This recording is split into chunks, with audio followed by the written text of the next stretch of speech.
Vem o Clube Português, 1º de dezembro. Vem o João Pedro Kestner, João Pedro Milgarejo, vem o Henry, vem o Samuel para confirmar o título brasileiro. Incrível! Oi, gente. Segunda-feira, dia 21 de outubro. O Globo Esporte que começa agora é uma homenagem ao projeto Remar para o Futuro, o clube do Centro Português da cidade de Pelotas. Isso que a gente acabou de mostrar foi só uma das tantas medalhas que eles ganharam no fim de semana no Campeonato Brasileiro em São Paulo. Na volta para casa, um acidente tirou a vida do motorista da van, do idealizador do projeto e de 7 atletas.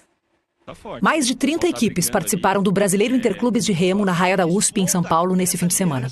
Entre elas, o pequeno projeto Remar para o Futuro, de Pelotas, competido pelo Centro Português 1º de dezembro, enviou 8 representantes, em meio a um relato de muitas dificuldades só para poder estar lá. 2 dias de viagem em van, incerteza sobre viajar ou não, até um dia antes por questões orçamentárias. Desistimos de levar os nossos barcos por questões de segurança, também um dia antes da viagem. Resumindo, um cenário de incertezas com uma única convicção. Os nossos jovens estavam prontos para esse grande desafio, mesmo após 1 ano e meio sem competir. Angel Vidal, de 17 anos, Ellen Belloni, de 20, Henry Fontoura, de 15, João Kestner, de 17 anos, João Milgarejo, também 17, Nicole da Cruz, com 15, Samuel Lopes, também com 15 anos, e Vitor Fernandes, com 17. Todos conquistaram medalhas no Brasileiro. No Forskiff masculino sub-19, uma final emocionante. Vem o Clube Português, 1º de dezembro. Vem o João Pedro Kestner, João Pedro Milgarejo, vem o Henry, vem o Samuel para confirmar o título brasileiro. Veio a medalha de ouro. Centro Português, 1º de dezembro, na primeira posição.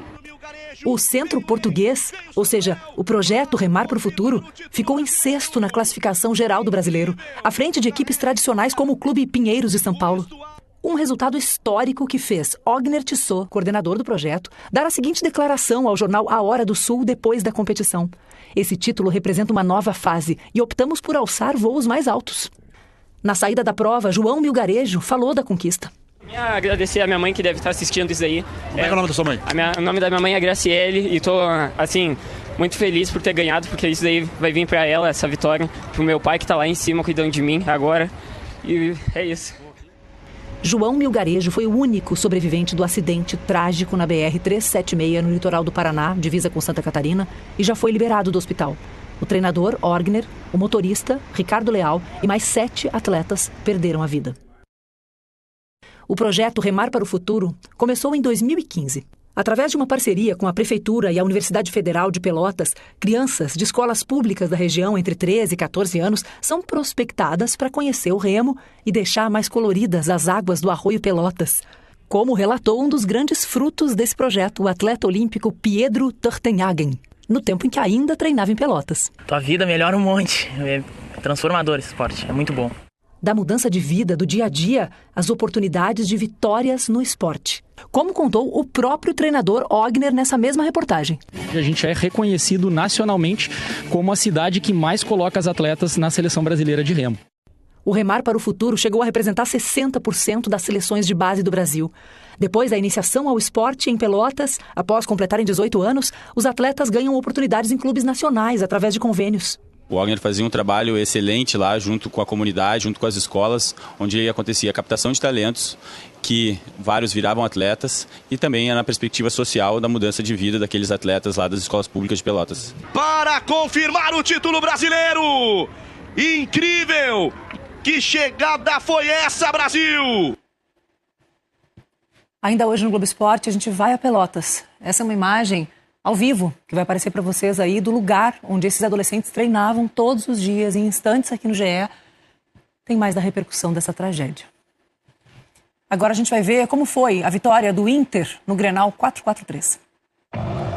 Quando o Grenal se aproxima, chega bem perto de acontecer, ele te deixa nos ares. 115 anos de história e rivalidade. Grenal 4-4-3. A partir daí, o Grenal ele se vive.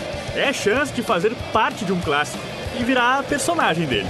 Aparece Rafael Borré, contratado para chamar a responsabilidade em momentos como esse.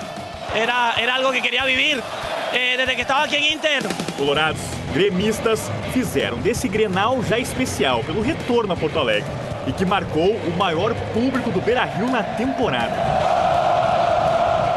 E, com provocação, o mosaico do Inter remetia a Valdomiro, camisa 7 colorado nos anos 70. Na beira do campo, um outro, ex-camisa 7, se fazia presente.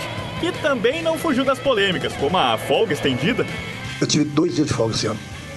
O resultado do jogo de hoje não interferiu em nada na minha folga, porque estava programada. Aliás, um abraço de 2 caras que poderiam ser personagens principais do confronto. Para Renato, era o Grenal 32 como técnico, buscava a primeira vitória em clássico no ano. Ninguém gosta de perder Grenal, mas a única alegria que os colorados têm é ganhar o Grenal. Eles que aproveitam, enquanto isso o Grêmio ganha título. Pro Roger, o primeiro encontro com o Grêmio, vestindo a camisa do Inter. Sensação diferente por tudo aquilo que viveu como jogador gremista. A grande realidade é que os atores são os jogadores, né? Nós somos aqueles que contribuímos até o momento que eles entram em campo. Tinham infinitas possibilidades de personagens. Edenilson vivia a história oposta ao Roger. Pisava pela primeira vez no Beira-Rio, agora como jogador do Grêmio. Entre carrinhos, discussões, a participação dele durou 54 minutos. Soteldo, camisa 7, entrando para a saída do Edenilson, 15. Os goleiros, sim, esses trabalharam. Marquezin que o diga. Fiz palma, Marquezin. Gabriel Carvalho por baixo de novo, Marquezin. Foram pelo menos 5 defesas difíceis na partida. Sabia que ia ser um jogo difícil, a equipe deles é qualificada também. A gente tentou colocar o que a gente vem treinando no jogo. Rocher precisou aparecer mesmo no segundo tempo. Aí parou nas mãos dele as chances do Aravena e principalmente quando o Bright White tentou o primeiro gol dele no Grenal. Tira a defesa do Inter! O foco foi justamente trabalhar a equipe, né, nas virtudes que a gente precisava ter para esse jogo. Aí passamos por um herói improvável que poderia ser Bernabei. Lutou, brigou, chutou a gol. Um desvio, colocou outro nome na história do clássico. Essa busca incessante pelo personagem principal, pelo homem-gol Grenal, apareceu um estreante nesse confronto entre as duas equipes. Rafael Borré, pela primeira vez em um clássico Grenal, e fez a diferença para o Inter nesse de número 4-4-3. Borré! É do Inter! Esas ganas de vivir un clásico, sé que son especiales y bueno, aquí se vive de una forma muy linda. Rafael Borré surgiu ali em meio à comemoração e também apareceu para marcar o nome dele no Grenal. E não foi por falta de oportunidade, tá, no jogo para fazer o gol da vitória. Antes foram pelo menos 3 chances claras para marcar. As chances estão se oferecendo para o centroavante do Internacional.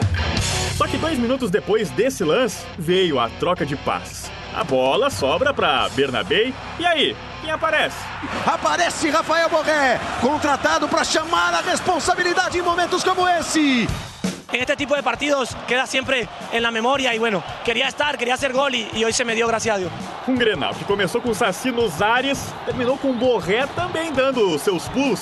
Com a vitória por 1-0, o Inter se consolida no G6 do Brasileirão, que apenas 2 pontos do Flamengo, quarto colocado, chega a 4 vitórias seguidas em Grenais e termina com 100% de aproveitamento em clássicos na temporada, algo que não acontecia desde 1974. Eram 3 pontos de um clássico importante, que tinha muita coisa envolvida, né, e ter as nossas aspirações. Né? O restante é a história que vai ficar para a gente contar para os netos.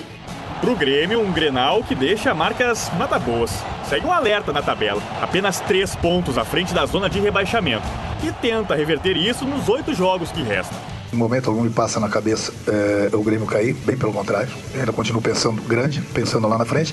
Pensamentos que vão ficar no ar pelos próximos dias, com a energia de um clássico que entrega resultado para quem se entrega ao clássico. Intervalo e a seguir tem o outro Grenal do fim de semana com a vitória gremista no gauchão feminino.